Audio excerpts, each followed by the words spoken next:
Good morning po sa bawat isa sa atin. By the way, sino po naniniwala na isa sa mga pinakamalalim na dahilan ng pagdating ng ating Panginoong Jesus, hindi lang yung pagtubos niya sa ating mga kasalanan, hindi lang yung paghuhugas niya doon sa mga kasalanan ng bawat isa sa atin, at the same time, gusto rin ng Diyos na maayos yung relasyon natin sa Kanya. Kasi nga, ito po ang totoo. Doon sa pagbagsak ng tao sa kasalanan, hindi lang naman dumating ang kamatayan, physical, spiritual sa mga tao, kung hindi nalayo din ang tao sa Panginoon. Nagkaroon ng paglayo o paglalayo sa relasyon ng tao sa Diyos, at isa nga sa mga dahilan bakit ang Panginoon, kahit na yung kaisa-isang anak niya, ibinigay niya para tayo ay magkaroon ng maayos. Muli, ma-restore yung maayos na relasyon natin sa Panginoon. Maging maayos muli yung relasyon ng tao sa Diyos. At ito po yung isang bagay na dapat makita natin na kung saan isang modelo ng Diyos o modelong pinakita ng Diyos sa atin para muling magkaroon ng maayos na relasyon sa ating mga mahal sa buhay, sa mga tao sa ating paligid, lalo na nga po sa ating pamilya. Kasi nga, una pa lang, nagpakita na ng halimbawa sa atin ng Panginoon kung paano dapat maging maayos ang relasyon natin sa ating kapwa, lalo na nga sa ating pamilya. Sabi po dyan sa ating pong passage for this morning, dito po sa Colossians chapter 3, 13 to 16, ang sabi dito, magpasensya kayo sa isa't isa. Kung may hinanakit kayo, kanino man, magpatawad kayo gaya ng pagpapatawad sa inyo ng Panginoon. At higit sa lahat, taglayin ninyo ang pagmamahal na siyang nagbubuklod sa lahat sa ganap na pagkakaisa.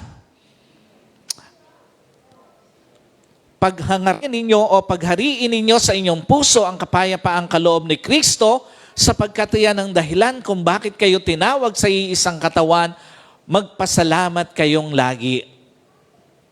Alam niyo po, sino naniniwala, kung meron mang isang bagay na gustong makita ang Panginoon sa atin, yung maayos na relasyon sa ating pamilya. Totoo ba yan?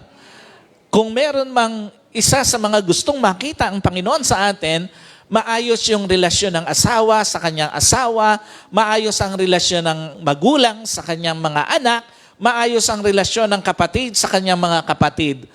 Alam niyo po, again, gaya po nung aking madalas na sinasabi, kung meron mang pinakamahalagang relasyon tayo na dapat meron ng isang tao next to the Lord, yung relasyon natin sa ating pamilya. Ang problema, merong mga tatay, mas maganda pa relasyon sa barkada kaysa sa kanyang asawa. Totoo ba yan? Kaysa sa kanyang pamilya.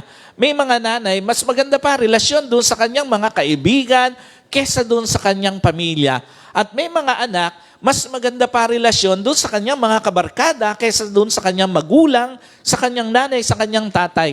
Isang malungkot na realidad ng maraming pamilya dito po sa ating buhay na ito. Alam niyo po, again, marami sa atin, nauuna pa nating ayusin yung relasyon natin sa ibang tao kaysa relasyon natin sa ating pamilya. Gaya po nung aking nabanggit, may mga asawa, mas maganda pa relasyon nila sa ibang tao kaysa sa kanyang asawa. May mga anak, mas maganda pa relasyon sa barkada kaysa sa kanyang magulang. Napansin niyo po yun? Ang resulta, pag hindi napaprioritize ang relasyon sa ating pamilya, alam niyo po, bumubuhay at kung minsan tuluyang nasisira ang relasyon sa loob ng pamilya. Napansin niyo yan? Marami pamilya ang lungkot. Totoo po ba yan? Akala natin buo sa labas, pero pagdating sa loob, sira. Akala natin ang saya-saya sa labas, pero pagdating sa loob, ang lungkot. May mga asawa, ang saya-saya pag nasa sa labas, pero pagdating doon sa loob, hindi na nag-uusap. May mga magulang, may mga anak, ang ganda-ganda ng pakita sa magulang pag nasa sa labas, pero pagdating sa loob, wala nang respeto sa magulang. Alam niyo po, again, isang malungkot na muka ng pamilya o kwento ng pamilya sa maraming mga tahanan. Ayon po doon sa statistics na inilabas ng PSA o ng Philippine Statistics Authority, Alam niyo po, 1/3 ng Filipino youth, they are raised without both biological parent. 1/3 po ng mga kabataang Pilipino, lumalaki sila ngayon na parehas na wala yung kanilang mga magulang, yung nanay, yung tatay, yung kanilang biological parent. Marami po, 1/3 ng mga kabataang Pilipino ngayon, lumalaki sila na ang kasama nila kung hindi yung kanilang lolo, lola, yung mga tita, yung mga tito, o yung mga taong pinagkatiwalaan na lang ng kanilang mga magulang o pinag-iwanan na lang. At ayon din sa kanilang mga pag-aaral, alam niyo po, isang malungkot na mukha ng pamilya sa Pilipinas, 20% ng pamilya sa Pilipinas sira. Ibig sabihin, 2 sa 10 pamilya sira. Alam niyo po, ano yung pinapakita nito? Napakaraming mga miyembro po ng pamilya apektado ng sirang relasyon sa loob ng pamilya. Almost 15 million ng mga Pilipino po ay kabilang doon sa tinatawag nating sirang pamilya. Kaya nga ganun ka-importante po na yung ministry na binigay sa atin ng Panginoon, kasama po doon po sa mga hindi nakakaalam, kasama doon sa core values ng ating church, yung maging instrumento tayo sa pagbuo ng pamilya sa community. Ibig sabihin, hindi lang puro pang espiritual na bagay yung ating pong dinadala doon sa mga tao, kundi tinutulungan din natin sila kung papaano mas mapapatatag pa ang pamilya base sa prinsipyo ng salita ng Diyos, base sa prinsipyo ng Biblia. At kasama po doon sa ating core values, yung abutin yung maraming mga kabataan na naliligaw ng landas. Alam niyo po, napakahalaga na maunawaan natin na ito ay kasama doon sa mga bagay na pinapahalagahan ng ating simbahan para nang sa ganon, yung puso natin hindi mawala para doon sa mga tao na nanganganib na mapabilang doon sa mga sirang pamilya. At ito po yung hindi natin pwedeng maitanggi. Napakahirap maging bahagi ng isang sirang pamilya. Totoo ba yan? Hindi madali ang maging bahagi ng isang broken family. Hindi madali na ikaw, kagalit mo yung asawa mo. Totoo ba yan sa mga may asawa? Yung hindi lang kayo magkasundo sa ilang araw o sa ilang oras, hindi na madali iyon eh. Totoo ba yan sa mga may asawa? Hindi madali, nakagalit mo yung asawa mo eh. At doon sa mga magulang, totoo ba? Hindi madali, nakagalit mo yung anak mo eh. At the same time, doon sa mga magkakapatid, hindi madali na kagalit mo yung kapatid mo eh. Bakit? Kasi sila yung lagi mong kasama eh. Pag yung asawa mo, lagi mong kagalit mo yung lagi mong kasama sa buhay. Ganon din sa mga magulang, doon sa mga anak at sa magulang, pag kagalit mo yung magulang mo, kayo yung laging magkasama eh. Doon sa mga magkakapatid eh. Kaya nga hindi madali na merong mga pagkakagalit, pagkasira sa loob ng relasyon sa isang pamilya. Alam niyo po, doon sa mga pag-aaral, lumalabas na maraming mga bata nadideprived sila na lumaki sa isang buong pamilya. Maraming mga anak nadideprive sila na lumaki at maranasan na buo ang kanilang pamilya. Alam niyo po, nakakalungkot na makita natin na maraming mga kabataan na lumalaban sa buhay dahil wala ng mga magulang. Hindi dahil na nasa Panginoon kundi nagkasira na sila. Marami pong mga bataan na pinipilit lumaban sa buhay simply because naging biktima sila ng nasirang relasyon sa loob ng kanilang pamilya. At ito po yung napakalungkot at hindi katanggap-tanggap na karaniwang nagiging casualty ng pagkasira ng relasyon ng mag-asawa, yung kanilang mga anak. Yung mga bata na walang kamalay-malay, wala silang kaalam-alam, lalaki sila sa isang broken family. Walang kamalay-malay, nakakailanganin nilang lumaban sa buhay kasi hindi nagkasundo ang kanilang mga magulang. Alam niyo po, pero doon sa ilang mga pag-aaral, lumalabas din na marami doon sa mga sumira ng pamilya. Hindi rin naman naging fulfilled ang kanilang buhay eh. Hindi rin naman sila nakaranas ng totoong kasiyahan. Lumalabas doon sa mga pag-aaral na yung mga nang-iwan, at the end of the day, yung mga nanira ng kanilang pamilya, nalungkot din napuno din ng lungkot Yung iba, ayaw lang nilang aminin na malungkot ang buhay na sinira yung pamilya nila Yung bang tinayuan na lang yung kanilang pagkakamali. Totoo po ba? May mga tao na dahil ayaw na lang na masabi ng iba na nagkamali siya, pinaninindigan na lang yung pagkakamali May mga asawa na kahit alam nang nagkamali doon sa ginawang panloloko sa asawa, pangiiwan, pinaninindigan na lang. Kasi nga, ayaw masabi na nagkamali siya. Pero again, lumalabas sa maraming mga pag-aaral, walang naging masaya sa pagsira ng pamilya. Walang napuno ng kagalakan, kasiyahan, dahil sinira niya ang kanyang pamilya. Alam niyo po, lumalabas na nahihiya na lang yung marami at lumalabas na pinapakita na lang na fulfilled ang buhay niya, pero ang totoo, sa likod ng lahat ng ito, hindi niya nararanasan ng totoong kagalakan sa buhay.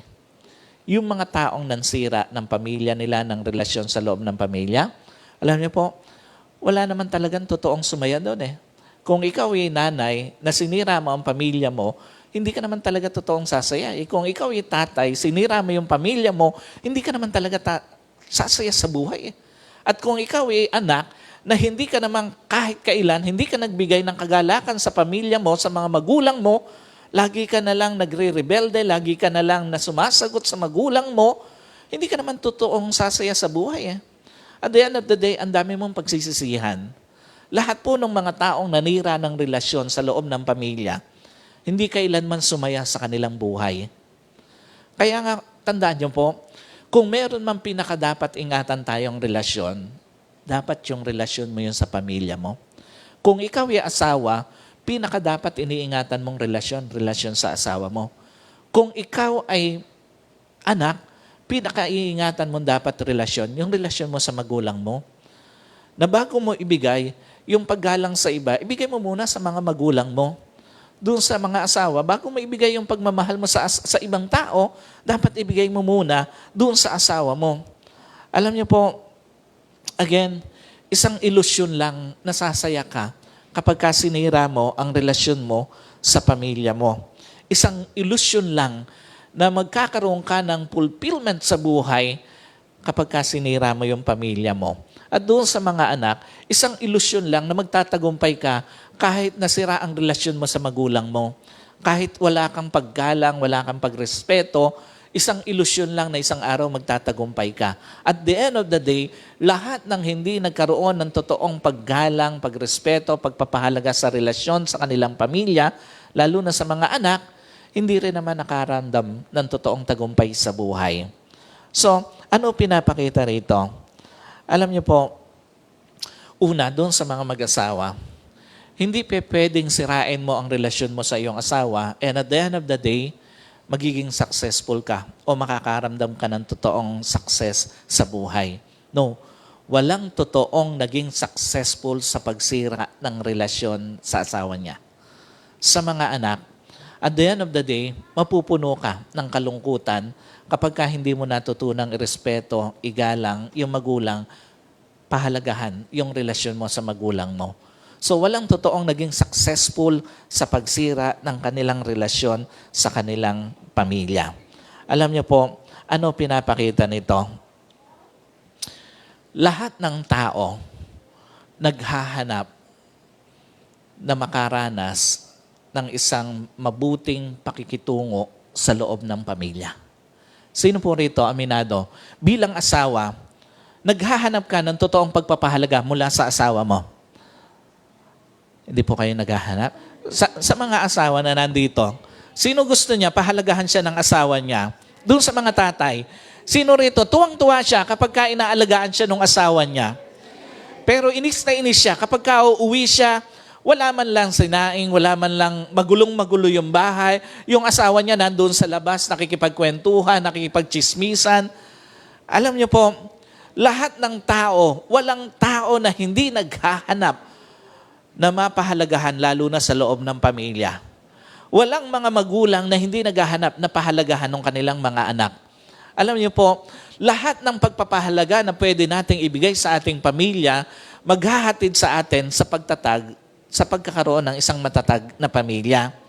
Alam niyo po, kapag kasi tayo ay naroroon sa loob ng isang matatag na pamilya, nagkakaroon tayo ng pakiramdam na merong nagmamahal sa atin, merong nag-aalaga sa atin, at merong nagpapahalaga sa atin. Again, sino po rito? Masayang-masaya siya pag inaalagaan siya ng asawa niya. Masayang-masaya siya pagka pinapahalagahan siya ng asawa niya. Alam niyo po, sa mga magulang, sino rito? Masayang-masaya kapag napaka-sincere yung pagmamahal sa iyo ng anak mo. Yung talagang hindi lang sa Facebook nagpapakita ng pagmamahal sa iyo. Kasi nga, may mga anak na, sabi nga, pag dumating yung Mother's Day, napakaraming post. Pero hindi man lang mautusan sa loob ng bahay. Pagka nasabihan ng magulang, parang tigre, nakakalmutin ng magulang. Napansin niyo? May mga anak, may mga luha pa yung post pero pagdating naman sa bahay, kinakalmot ang mga magulang Napansin niyo yan? Alam niyo po, ang pagkakaroon ng isang matatag na pamilya ay nagpapahatid ng mensaheng may nagpapahalaga sa iyo. May nagmamahal sa iyo. Merong nag-aalaga sa iyo. At yung positibong pagtanggap, alam niyo po, itong positibong pagtanggap ng pagmamahal, pagkalinga, pag-aalaga, respeto, nagbibigay ito sa isang tao ng lakas sa kanyang kalooban para harapin ang buhay ng may katagumpayan. Alam niyo po, sino naniniwala? Hindi natatapos ang mga challenges sa loob ng buhay. Lagi at laging merong mga challenges na pwede tayong harapin. Ang pamilya, kahit kailan, hindi naman natatapos ang mga challenges Pag nalagpasan mo yung isang pagsubok, pagkaraan ng ilang panahon, ilang araw, ilang linggo, may darating na naman panibagong pagsubok Minsan, pagkatapos ng pagsubok sa pinansyal, darating naman yung pagsubok sa relasyon. Pagkatapos ng pagsubok sa relasyon, darating naman yung pagsubok sa kasakitan. Alam niyo po, again, itong pagtanggap natin, positibong pagtanggap ng pagmamahal, pagkalinga, pagrespeto sa loob ng pamilya, nagbibigay ito ng lakas ng loob sa atin para harapin yung mga pagsubok sa buhay.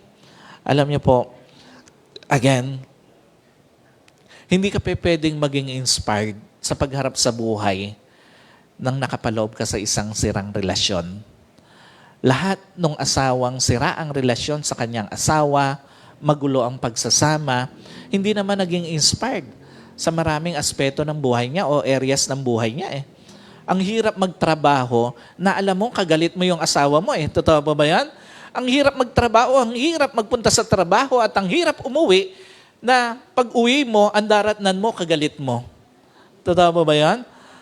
Hindi tayo magkakaroon ng kahit na anong malalim na inspirasyon sa buhay na sira ang ating relasyon sa ating pamilya. Alam niyo po, ganyang kalaki ang kayang gawin ng matibay na relasyon sa loob ng pamilya.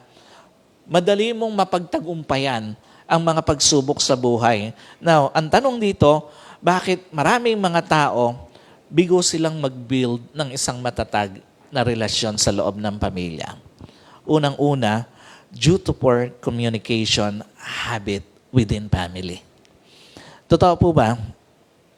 Maraming pamilya, mas madalas pang hawak ang cellphone kaysa mag-usap Sino po aminado?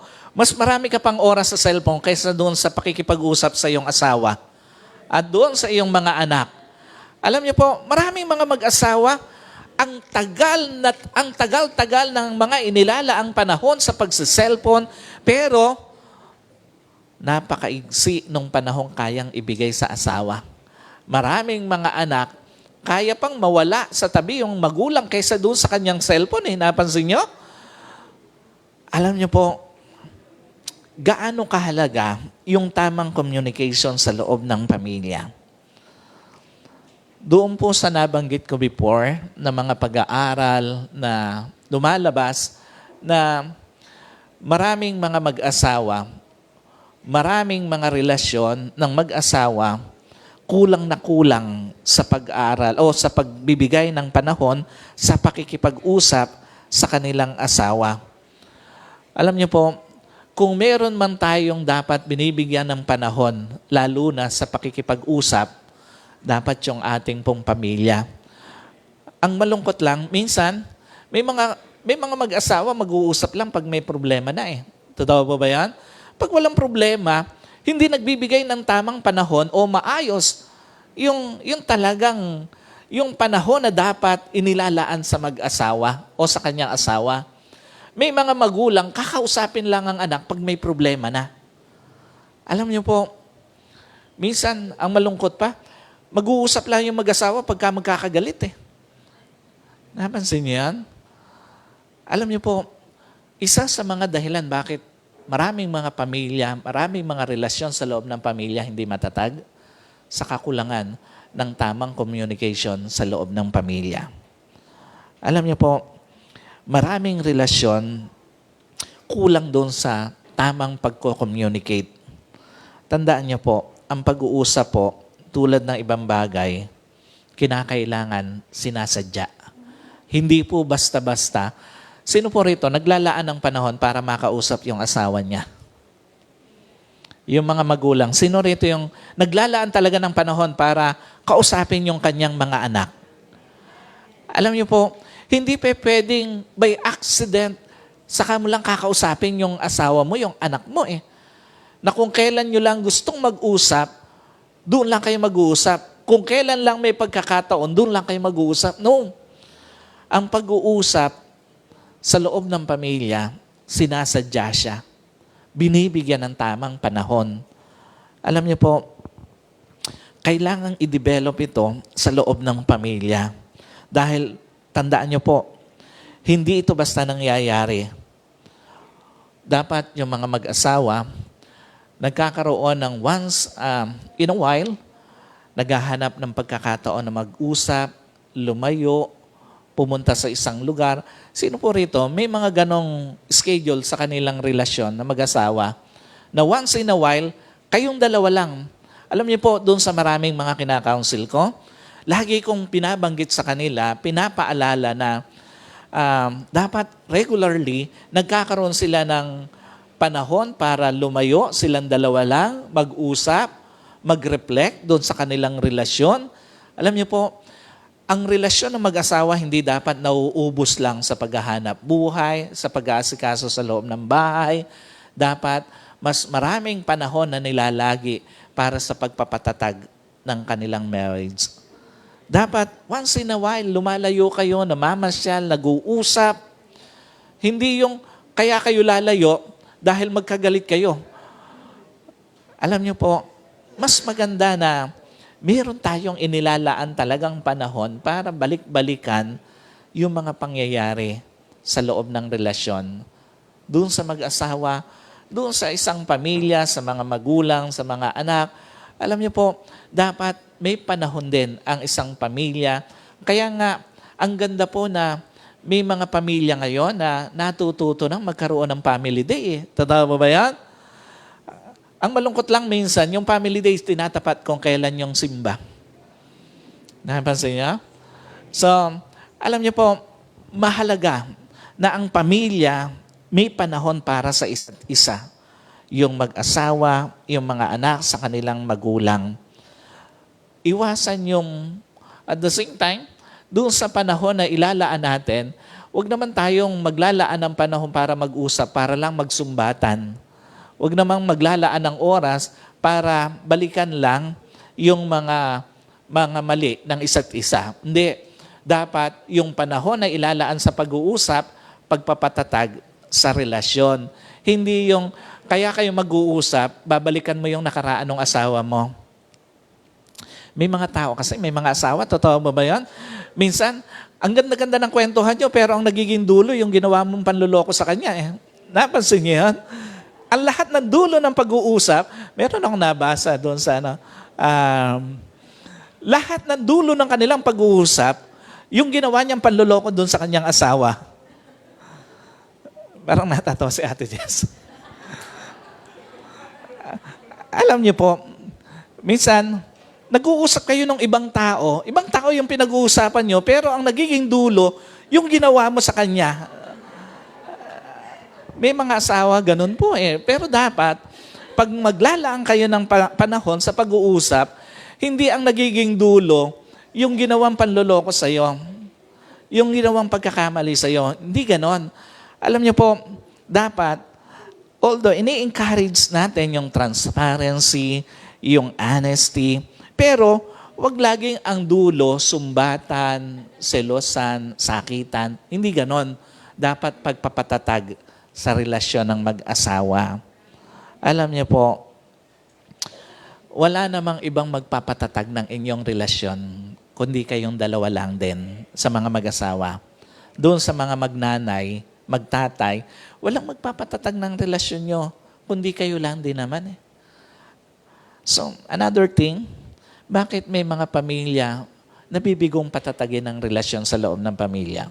Due to poor exercising of love language. Ito po yung pag sinabi nating love language, ito yung words of affirmation, quality time, ito yung physical touch, acts of service, or receiving gifts. So ano ibig sabihin nito? Sa mga asawa po, kailan mo huling in-appreciate yung asawa mo? Kailan mo huling sinabi sa kanya na, sa mga tatay, kailan mo huling sinabi sa asawa mo na salamat sa pag-aasikaso sa pamilya natin? At doon po sa mga nanay, kailan mo huling sinabi sa asawa mo na salamat sa mga sakripisyo mo? O baka laging kulang na lang yung inuuwi mong pera, lagi na lang problema yung binabanggit mo. Alam niyo po, hindi tatatag ang relasyon yung mag-asawa pag hindi mo alam kung paano i-appreciate ang isa't isa. At doon sa mga anak, kailan mo huling pinasalamatan yung nanay mo sa mga sakripisyo sa'yo? Yung tatay mo, kailan mo huling pinasalamatan? Alam niyo po, napakahalaga para tumatag ang pamilya, yung marunong tayong mag-appreciate sa isa't isa. Marunong tayong kilalanin yung contribution ng isa't isa sa loob ng ating pamilya. At kailan mo huling binigyan ng quality time ang pamilya mo? Doon sa mga asawa, kailan mo huling binigay sa kanya yung talagang time na nakalaan talaga para sa kanya? At doon sa mga anak, at the same time, kailan mo huling niyakap yung asawa mo? Doon po sa mga mag-asawa, na naramdaman niya na safe siya sa'yo, mahal mo siya.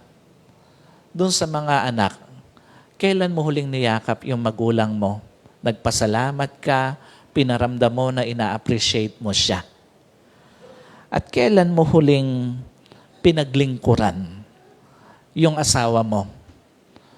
Yung mga anak, kailan ka huling nagparamdam ng act of service sa magulang mo? O baka pati yung pinagkainan mo, pinaghubaran mo, 30 anyos ka na, magulang mo pa yung naglilinis, magulang mo pa yung naglalaba. Alam niyo po, yung bang, wag na lang doon sa matuto ka kundi yung mahiya ka lang Alam niyo po, dapat ang tao nagmamatured pagdating doon sa, hindi lang para sa sariling buhay niya, kundi para doon sa mga tao sa paligid niya Alam niyo po, ang hirap na lumalaki ka bilang anak, tumatanda ka bilang anak, pero hindi mo natutunang maging responsible sa loob ng pamilya. Hindi mo natutunan na ikaw naman yung magbuhat ng responsibility para sa iyo. Alam niyo po, nakakalungkot nga na may mga magulang, ang tatanda na, sila pa rin yung nag-aasikaso sa anak nila Sila pa yung nag-uurong ng pinagkainan, sila pa yung naglilinis ng mga pinagdumihan, sila pa yung naglilinis ng mga pinagdumihang damit. Alam niyo po, dapat nagmamature ang mga anak pagdating doon sa pakikitungo sa magulang. Hindi lang bilang isang tao, kundi sa pakikitungo sa magulang. And when was the last time na nagbigay ka sa iyong asawa? Kailan ka huling, doon sa mga asawa, kailan ka huling nagregalo sa asawa mo? Doon sa mga anak, kailan mo huling niregaluhan ang magulang mo? Alam niyo po, those are example of love languages. Minsan, ang pagpaparamdam ng pagmamahal ay doon sa pamamagitan ng pag-appreciate, doon sa pamamagitan ng pagbibigay ng panahon, pagbibigay ng pagpaparamdam ng iyong yakap, pagbibigay ng iyong paglilingkod, at maging ng anumang material na bagay na alam mong hindi doon sa material na yon, kung hindi doon sa kalooban sa likod nito, bakit mo siya binigyan. Alam niyo po, ang malungkot lang, minsan, sa loob ng isang relasyon, iisa lang yung tumutupad doon sa pagpaparamdam ng pagpapahalaga.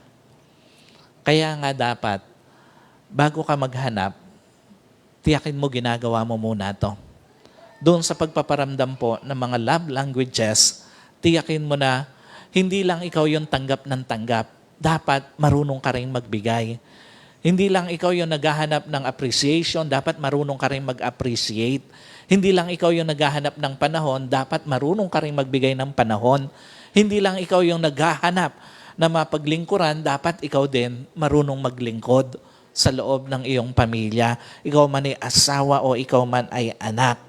So, lagi nating tatandaan, at the end of the day, lahat ng magandang ginawa mo sa pamilya mo, babalik at babalik sa'yo, sobra pa. Yung magandang ginawa mo sa asawa mo, ibabalik sa'yo yan eh. Yung magandang ginawa mo sa anak mo, ibabalik sa'yo yan. Hindi man ibalik ng tao sa'yo, ibabalik ng Diyos sa'yo yan. So, now, kung masama naman ang ginawa mo sa pamilya mo, dobleng sama din ang ibabalik sa iyo ng buhay at ng Diyos. So yung mabuting ginawa mo, sobra-sobra ang ibabalik na buti sa iyo. Yung masamang ginawa mo, sobra-sobrang sama din ang ibabalik sa iyo. So, piliin natin kung ano yung ating ibabalik o gagawin sa ating pamilya. So another thing, due to poor expression of protection within family members. Alam niyo po, bakit maraming pamilya napakabuhay? Simply because nauuna pa silang magbigay protection sa iba kesa sa loob ng pamilya nila. Alam niyo po, bago mo protection na ng ibang tao sa mga asawa, yung asawa mo muna. Yung mga magulang, bago ka magbigay protection sa iba, protectionan mo muna yung mga anak mo. Alam niyo po, dapat ang pinaka-first line of defense ng tao, pamilya niya. Pinakaunang dapat nagpoprotekta sa kanya, asawa niya. Kung ikaw ay asawa, dapat ikaw yung unang-unang nagpoprotekta sa kanya, hindi ikaw yung unang-unang sumisira sa kanya. Hindi ikaw yung unang-unang nananakit sa kanya. Hindi ikaw yung unang-una na nagbibigay ng bigat sa kanya. Ganon din sa mga anak. Bago ka maging mabuti sa iba, maging mabuti ka muna sa magulang mo. Bago ka gumastos sa iba, sa magulang mo muna. Dapat bago mo na ipakain sa kaibigan mo yung mga pinapangarap mo, ipakain sa kanila, sa magulang mo muna. Bago mo nadala yung mga kaibigan mo doon sa mga magagandang lugar, dapat magulang mo muna yung una mong nadala doon. Ano mang mabuting bagay na gusto mong iparamdam sa kapwa mo, una mo munang iparamdam sa pamilya mo. Kung ikaw ay anak, sa magulang mo muna. Kung ikaw ay asawa, sa asawa mo muna. Alam niyo po, lahat ng tao, lahat ng pamilya na hindi marunong magprotekta sa loob ng pamilya, hindi kailanman tatatag ang pamilya na yon. Hindi kailanman makakarating sa dulo yung pamilya na yon. Kung ikaw mismo sa loob ng pamilya mo, ang sumisira ng pamilya mo, hanggat kahit ano mangyari, hindi makakarating sa dulo yung pamilya na yan. Kung ikaw mismo ang nananakit sa pamilya mo, hindi makakarating sa dulo yung pamilya na yan. So malungkot lang na may mga asawa, sa halip sila yung magprotekta sa kanilang pamilya at sa kanilang relasyon, sila pa yung sumisira nito. Sila pa yung unang-una na nagbibigay ng sakit at nagbibigay ng dalahin. May mga anak, sa halip na maging kagaanan ng magulang, sila pa yung nagiging kabigatan ng magulang. Yung sa halip na magparamdam ng pagmamahal sa magulang, problema ang binibigay. Kabigatan ang binibigay sa magulang. So, tandaan niyo po, again, doon po sa mga asawa, bilang ama, ang pinakamagandang magagawa mo para sa pamilya mo, lalo na sa mga anak mo, yung piliin mo na laging buo ang relasyon niyong mag-asawa. Na kahit ano mangyari, hindi mo siya sisirain. Hindi lang para sa asawa mo, kundi para sa mga anak mo. At doon sa mga anak, tandaan niyo po, kung meron mang pinakamagandang magagawa ka para sa mga magulang mo, yung panatiliin mo yung respeto sa kanila. Yung despite ng kanilang kakulangan, despite nung hindi nila naibibigay yung lahat ng gusto mo bilang anak, nananatili ang respeto mo sa kanila. And at the same time, despite na ang taas na ng narating mo, ang layo na ng narating mo sa buhay, nananatili pa rin yung respeto mo sa magulang mo. Yung pagmamahal mo sa magulang mo. So, tandaan niyo po, isa sa mga pinakamahalagang sangkap na kadalasang nawawala sa maraming pagsasama, yung desisyong laging piliin ang kanyang relasyon. Kaya bumubuhay ang maraming marriage kasi hindi nagiging decided na piliin ito hanggang sa huli. So tandaan niyo po, walang tatatag na pamilya hanggat hindi natin ito kayang proteksyonan.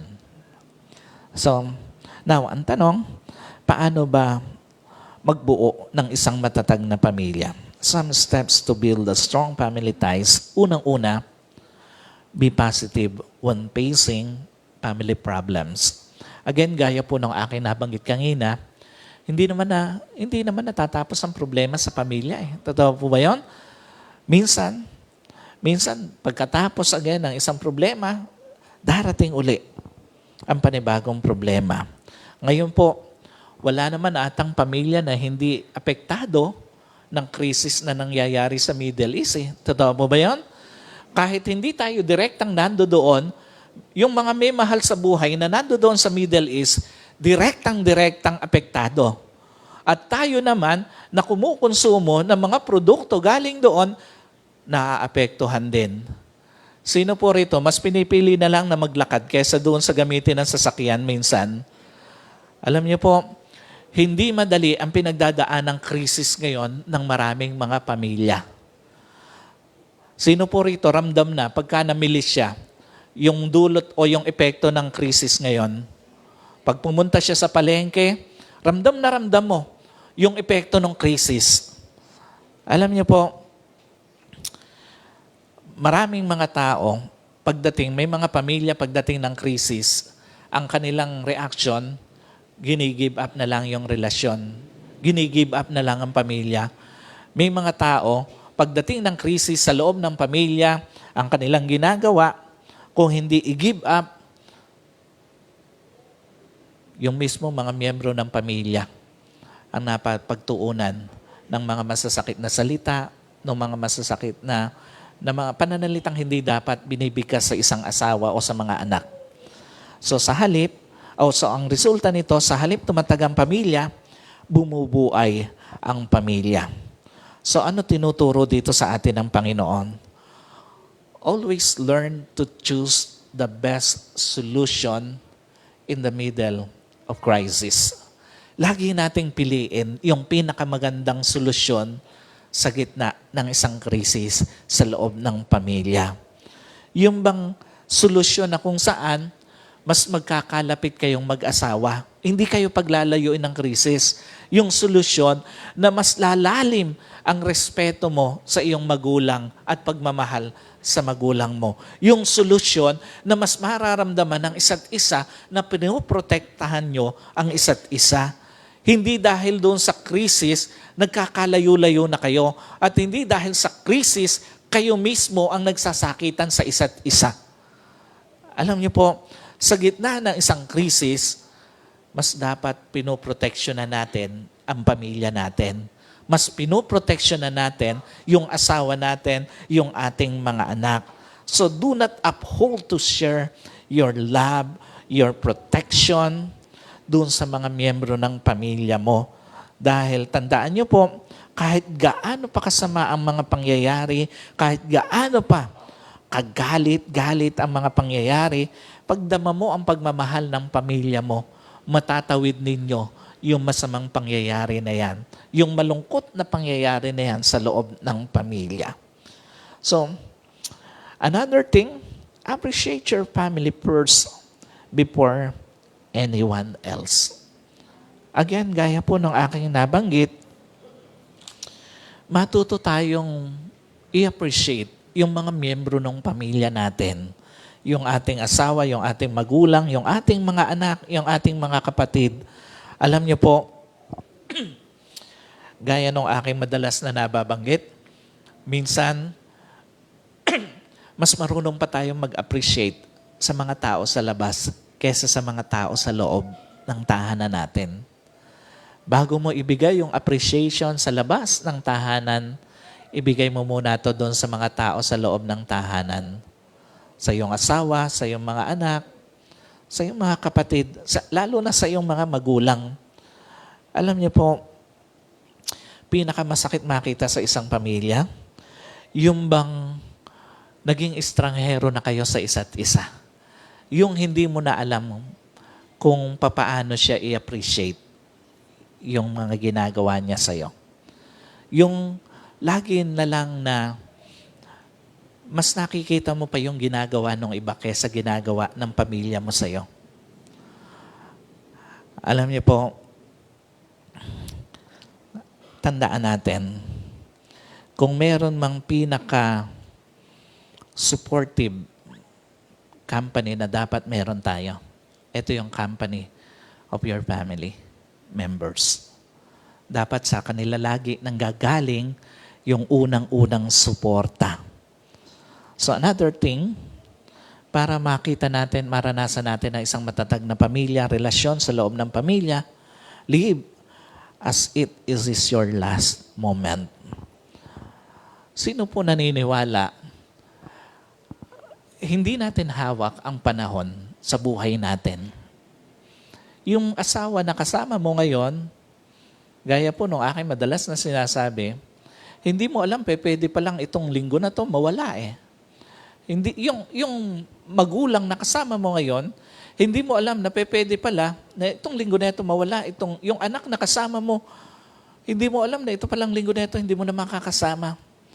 Pinakamalungkot na mga karanasan sa buhay ng isang pamilya, yung bang ang dami mong napalagpas na pagkakataon para iparamdam na mahal siya. At yung pinakamalungkot, yung kung kailan wala na at saka mo pa gustong iparamdam yung pagmamahal mo. Alam niyo po, pinakamahalagang hakbang tungo sa pagbuo ng matatag na pamilya, yung mag-ipon ng mga mahalagang alaala. Kung ikaw ay asawa, ang ipunin mo sa iyong asawa, yung magagandang alaala ng pagmamahal, pagsuporta, pagproteksyon, pagbibigay, pagtanggap. Kung ikaw ay anak, dapat ang ibinibigay mong alaala sa magulang mo, alaala ng pagmamahal, alaala ng pagrespeto, alaala ng paggalang, alaala ng pagbibigay, pagmamahal. Ganon din sa ibang miyembro ng ating pamilya. Huwag tayong mag-ipon ng alaala ng sama ng loob, ng kagalitan, ng hindi pagtanggap sa isa't isa. Dapat laging magaganda, masasarap alalahanin yung iniipon natin sa kanila. Naalala ko minsan yung ginamit ko pong kwento tungkol doon sa, sino pamilyar dito sa Cloverleaf? Narinig nyo na yung lugar na yan? Sa Manila, mayroong Cloverleaf eh. Pero alam niyo po, yung original na pinanggalingan nito sa US, ito yung isang lugar na kung saan 16% nung naninirahan doon sa lugar na yon, iisa lang ang meron sa isang tahanan o sa isang bahay. So 16% ng population doon, isa lang ang naninirahan doon sa bahay na yon. So yung mga magpapamilya, nagkikita-kita lang sila doon sa lugar ng Cloverleaf, doon sa kanto na yon. Doon lang sila nagkikita-kita. Sa kawalan ng panahon, sa kawalan ng oras para sa isa't isa. Ano pinapakita nito at pinapaalala nito sa atin? Alam niyo po, darating at darating yung panahon, yung asawa mo, hindi mo na siya makakasama talaga eh. Pwedeng merong mauna sa inyo pag-uwi sa Panginoon, yung magulang mo, pwedeng hindi mo na rin makasama pagdating ng panahon. At yung anak na meron ka, pwedeng hindi mo na rin makasama pagdating ng panahon. Maaaring magkaroon ng pamilya, maaaring magsarili kahit wala pang pamilya, o maaaring minsan ang malungkot yung umuwi sa Panginoon ng maaga. So ano pinapaalala nito sa atin? Lagi po nating ilalagay sa puso natin na yung bawat araw na meron tayo, parang ito na yung huling araw na kasama natin sila. Kasi pag ganun yung mindset natin, pahahalagahan mo yung bawat sandali na kasama mo siya eh. Yung asawa mo, yung magulang mo, yung anak mo, yung kapatid mo, pag ganun ang klase ng mindset na meron tayo na parang ito na yung huling panahon na kasama natin o makakasama siya, hindi ka magsasayang ng panahon eh. Hindi ka magsasayang ng pagkakataon na mahalin siya, iparamdam na ina-appreciate mo siya, iparamdam na mahalaga siya sa'yo, iparamdam na ang hindi mo kaya kung mawawala siya. Again, wala pong ibang magpapatatag ng relasyon sa loob ng pamilya, kundi ang mga tao sa loob ng pamilya. Hindi kayo patatatagin ng mga tao sa labas. Ang magpapatatag, kayo mismo sa loob ng pamilya. Yung pagmamahalan, yung pagtatanggapan, yung pagbibigay ng pagpapatawad. Again, wala nang mas mahalagang mission pa ang pamilya sa loob ng pamilya kung hindi yung patatagin nito. Dahil ang matibay na pamilya o relasyon sa loob ng pamilya, naglalatag po ito ng pundasyon para doon sa tagumpay sa hinaharap. Na kahit na ano yung masalubong ninyong krisis, mananatili kayong matatag. Alam niyo po,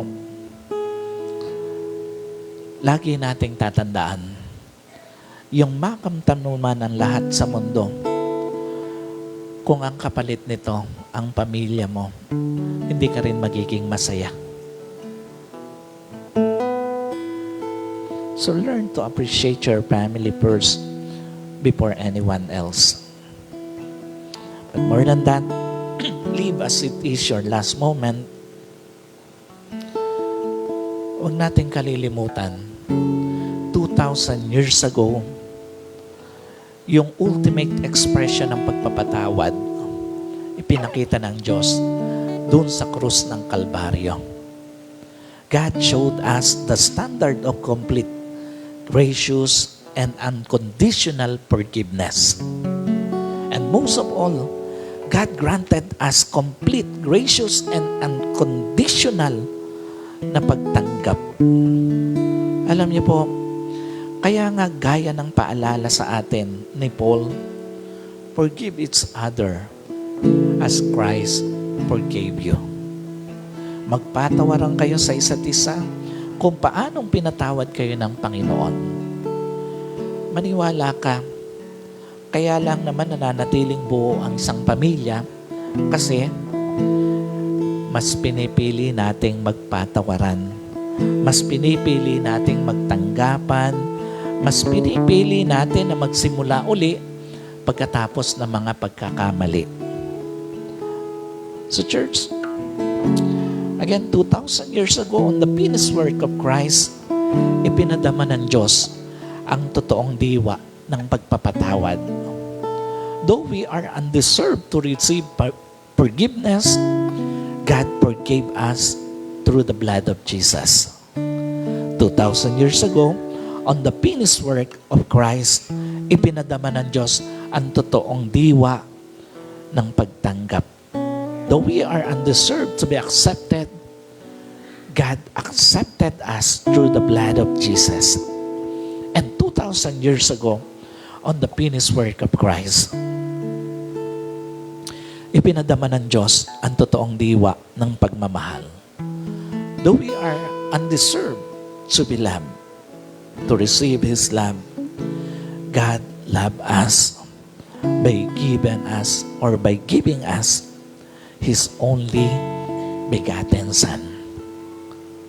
So as the world remembered the resurrection of Christ, sikapin mo na ang pinadamang pagpapatawad ng Diyos, yun din ang maipadamang pagpapatawad sa nagkakamali na miyembro ng pamilya mo. As the world remembered the resurrection of Christ, sikapin mo na ang pinadamang pagtanggap ng Diyos sa iyo, yun din yung maipadamang pagtanggap sa pamilyang nakapanakit sa iyo. And as the world remembered the resurrection of Christ, sikapin mo na ang ipinadamang pag-ibig ng Diyos sa iyo, ang maipadama mong pag-ibig sa kapamilyang nakasugat sa iyo. Let us pray. Panginoon, sa umaga pong ito, nagpapasalamat kami sa iyo. Lord, salamat sa pagtanggap, pagpapatawad, at pagmamahal.